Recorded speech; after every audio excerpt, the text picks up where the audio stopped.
beautiful friends. It's Amanda here, and today we're talking about two palettes from Gourmande Girls.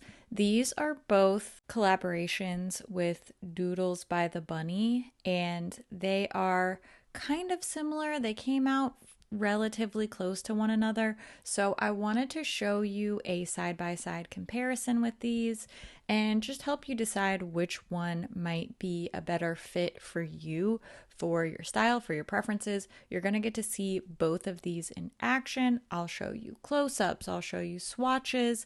The Haunted palette is decidedly a spooky, spoopy type of release, whereas the Nightshade palette kind of has spooky vibes, but it's not quite as Halloween-y and a lot more nature forward.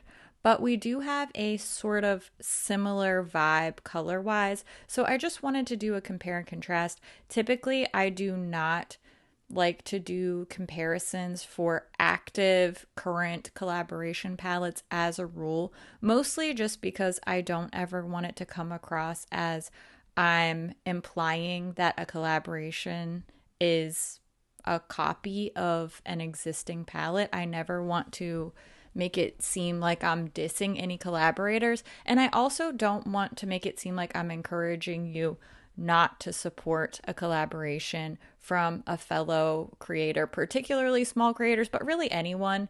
I just don't want it to come off as I'm dissing anybody's work, saying that it's a copy or a knockoff or unoriginal or that you shouldn't get it. So as a rule, I just don't like to do comparisons with current active collaborations.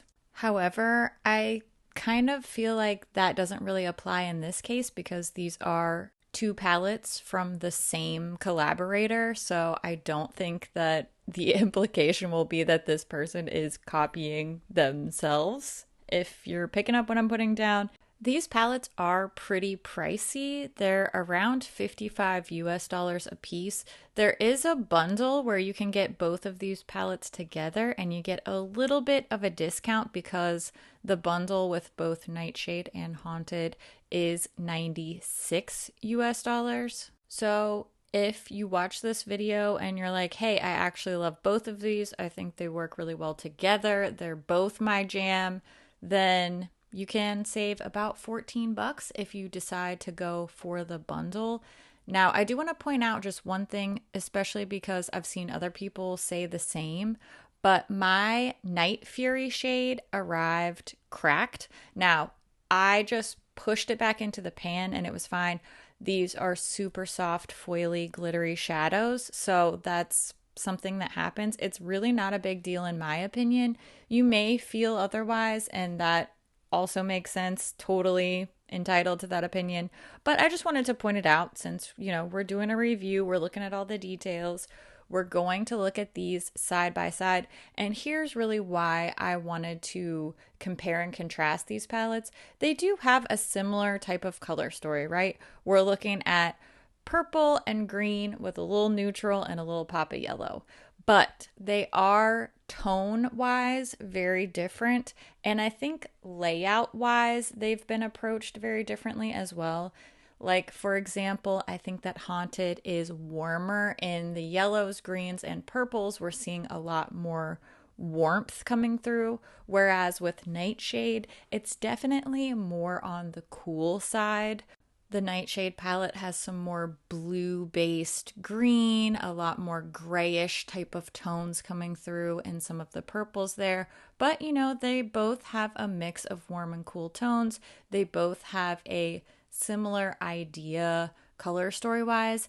And if you've seen my collaboration palette, you know that I love this type of color story. My Flora Story palette is all green and purple with a little pop of neutral. So this is definitely right up my alley. And at the end of the day, I don't think you're going to go wrong with either one of these. There are really beautiful shadows in here. You can see from the swatches that they're very smooth, very pigmented. Not looking at any of these and saying, oh, this one's a dud. And we do have a variety of finishes. We've got some shifty shadows, some really intense foily metallics, some more soft kind of glittery type of shimmer shades and a lot of nice rich mattes. So as I move through comparing, I really want you to see these on the eye, and I tried to lean into what makes each one of these palettes unique from one another when I formulated these eye looks. So for example, the Haunted palette, I am going to go more towards yellow and warmth. And with my Nightshade look, I'm going to do something that's a little bit more gray and grungy and vampy. I also specifically chose colors that I've noticed throughout my many years of reviewing, using, swatching, applying different eyeshadows. I went for the shades that I know are the most likely to be problematic. Things like yellows, bright purple, gray. These are shades that across the board, no matter what the brand is, they tend to be just the trickier shadows.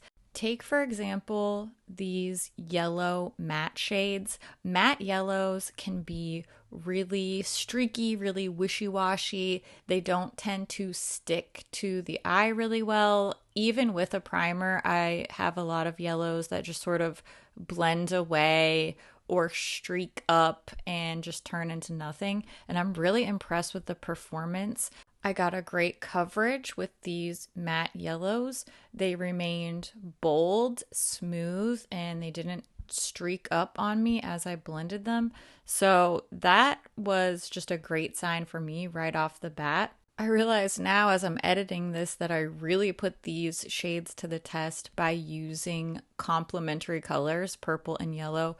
They could easily muddy up and turn kind of gross and gray looking on the lids, but they really held their color, and I was very happy with the performance of this Haunted palette overall. I wanted to use as many of the different finishes as I could, so I went for this more satiny metallic shade on the lid, that shade Spectral, and then I went for Jinxed to use one of the more shimmery, glittery shimmer shades. The performance of this Haunted palette overall has been really lovely. I think that the colors are fun. The shadows perform well on the lid. There's a great mix of textures and shades in here. The layout is a little bit more scattered in the Haunted palette versus the Nightshade palette as far as the layout of the colors goes, but it kind of lends to the whole spooky theme. In my opinion, it's just a little bit more chaotic to my eyeball, whereas I think this Nightshade palette feels a little bit more streamlined as far as the color layout is concerned. Personally, I find myself gravitating towards the Nightshade palette more. I like the more grungy, neutral. We have a mix of cool and warm tones, but it's definitely leaning more towards those true neutral and cool tones, which I really like just from a personal style perspective. And I also think that the overall idea just feels more cohesive and appealing to me. Again, that's a personal preference.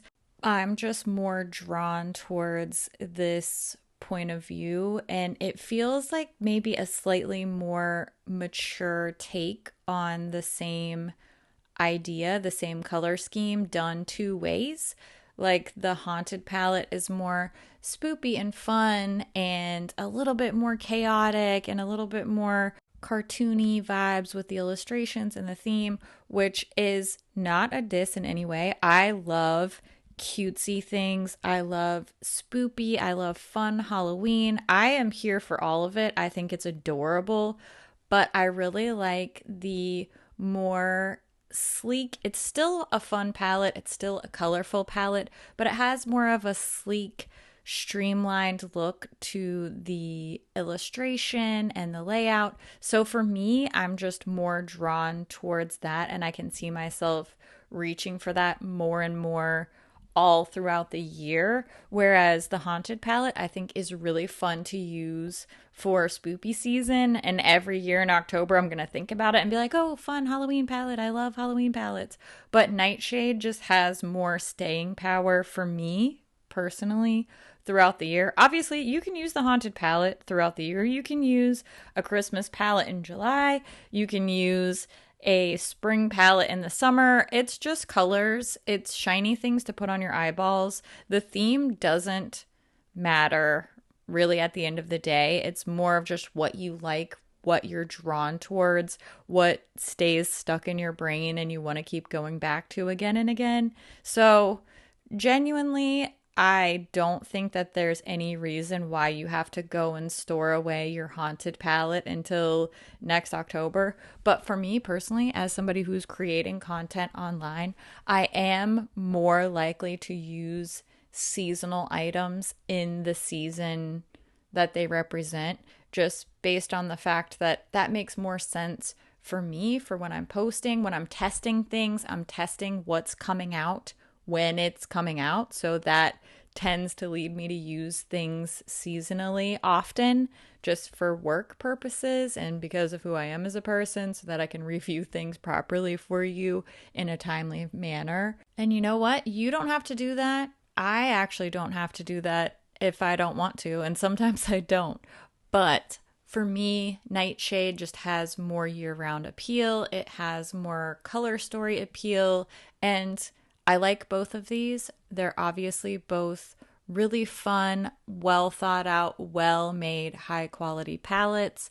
But if I was going to go back and spend $55 on one of these, I would be more likely to repurchase the Nightshade palette just for my preferences. Personally, I just say if you like more warm tones, then go for Haunted. And if you prefer more true neutrals and cool tones, then go for Nightshade. These are definitely not the same palette twice. It's the same idea done two different ways, in my opinion, because there's no denying we have a purple, green, and yellow color story on both of these palettes.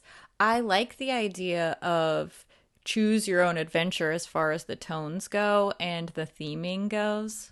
And if you are a shoot for the moon, I want it all, have your cake and eat it too type of palette person like I am, then, I think the bundle is a great idea. These are obviously going to work well together if you want a little sampling, a little sprinkling of everything. But in my personal opinion, especially given how expensive these are and how they are both really nice quality wise, there's not one that's outperforming the other. I would say you don't necessarily need both. I mean, I guess you don't need any eyeshadow palettes at the end of the day. I would love to hear what you think about these palettes, which one's your favorite, which eye look was your favorite. I always love to hear what you think about things too, so make sure you leave all your thoughts down in the comments below. As always, thank you for watching. I love your face so much, and I will see you in my next video. Bye!